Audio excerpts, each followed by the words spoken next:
নমস্কার বন্ধুরা, আজ বানাচ্ছি টক ঝাল মিষ্টি কুলের আচার। এই আচারটা খেতে কিন্তু দারুণ লাগে।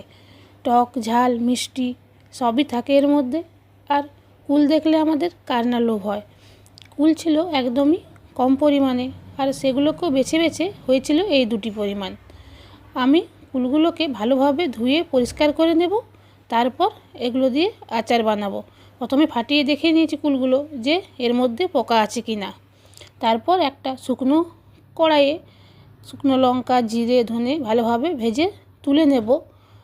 আর এই কড়াইয়ে দিয়ে দেব একটু মৌরিটাকেও ভেজে তুলে নেব। মৌরি ভাজা হয়ে গেলে এর মধ্যে দিয়ে দেব সর্ষে। মৌরিটা লাল লাল হয়ে এসেছে, এবার একে তুলে রেখে নেব। আর দিয়ে দিলাম সর্ষেটাকেও একটু ভেজে তুলে নেব। তারপর এগুলোকে ঠান্ডা করে আমি গুঁড়ো করে নেব।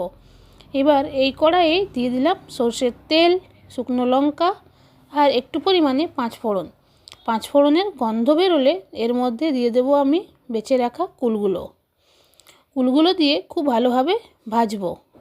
কুল দিয়ে দিয়েছি, আর কুলের মধ্যে দেব একটু নুন আর একটু হলুদ।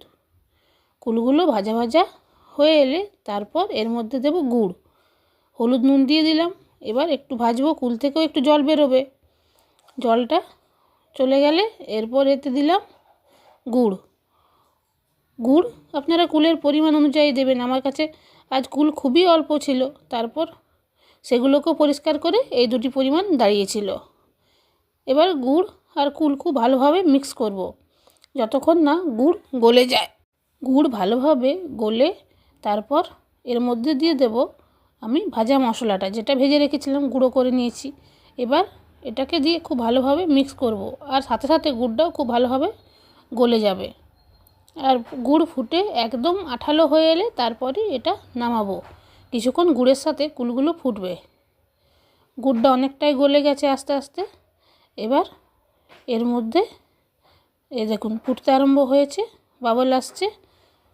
আর কিছু দেব না। এরকম আঠালো হয়ে এলে নামিয়ে রেখে দেব বন্ধ করে।